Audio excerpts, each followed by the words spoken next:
Shalom, selamat pagi Bapak Ibu Saudara yang dikasihi Tuhan.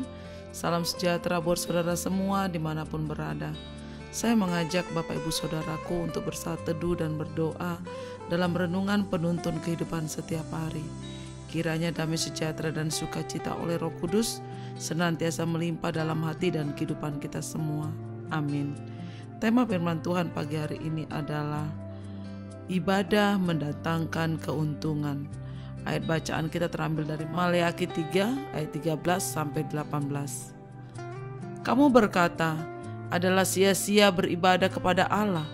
Apakah untungnya kita memelihara apa yang harus dilakukan terhadapnya dan berjalan dengan pakaian berkabung di hadapan Tuhan semesta alam? Bapak Ibu Saudara yang terkasih, Rasul Paulus menasihati Timotius di dalam 1 Timotius 4 ayat 7b. Dikatakan di situ, latihlah dirimu beribadah. Karena memang beribadah adalah ciri khas anak-anak Tuhan. Beribadah adalah tandanya kita merindukan dan memerlukan Tuhan dalam hidup kita. Mengapa kita harus terus melatih diri dalam hal ibadah ini, saudara? Karena ibadah itu berguna dalam segala hal dan mengandung janji. Artinya ada berkat-berkat yang luar biasa disediakan Tuhan bagi setiap orang yang menghormati Tuhan dan beribadah kepadanya dengan sungguh-sungguh. Memang ibadah itu kalau disertai rasa cukup memberi keuntungan besar. 1 Timotius 6 ayat 6. Jadi dibutuhkan sikap dan motivasi yang benar bagi seseorang untuk mengalami kuasa dan berkat dalam ibadah. Sudahkah kita menjadikan ibadah sebagai kebutuhan utama dalam hidup ini, saudara? Atau kita berpikir bahwa beribadah kepada Tuhan itu tidak ada untungnya dan hanya membuang-buang waktu kita saja? Alkitab menegaskan di dalam 1 Korintus 15 ayat 58b, dalam persekutuan dengan Tuhan jerih payahmu tidak sia-sia, bahkan mendatangkan keuntungan besar, saudara. Seperti terdapat di dalam Amsal 14 ayatnya yang ke-23 dikatakan, saudara, bahwa dalam tiap jerih payah ada keuntungan, tetapi kata-kata belaka mendatangkan kekurangan saja. Dikatakan, saya baca sekali lagi, saudara, dalam tiap jerih payah ada keuntungan. Pertanyaannya, seberapa besar kerinduan kita untuk bertemu Tuhan dalam setiap ibadah? Adakah kita memiliki rasa haus dan lapar akan kebenaran firman Tuhan seperti yang ditunjukkan oleh jemaat gereja mula-mula, sehingga kehidupan mereka dikatakan dalam Kisah Para Rasul 2 ayat 47 disukai semua orang, dan tiap-tiap hari Tuhan menambah jumlah mereka dengan orang-orang yang diselamatkan. Inilah keuntungan-keuntungan bagi orang yang setia beribadah kepada Tuhan dan melayani Tuhan dengan sungguh-sungguh, yaitu Tuhan memberkati engkau dan melindungi engkau. Tuhan menyinari engkau dengan wajahnya dan memberi engkau kasih karunia.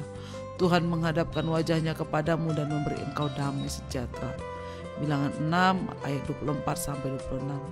Saudara, artinya yang akan mengecap segala kebaikan Tuhan, beroleh perlindungan dari Tuhan, dipenuhi oleh damai sejahtera dari Tuhan, sehingga hidupnya senantiasa bercahaya dan menjadi berkat bagi orang lain.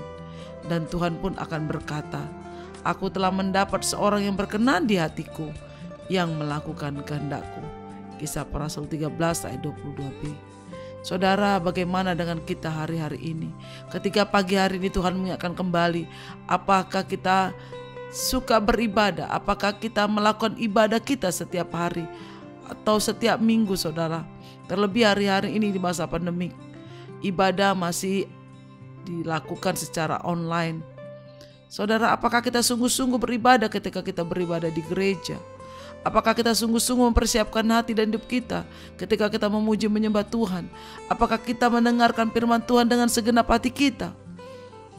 Saudara, jawaban itu ada dalam kehidupan kita masing-masing.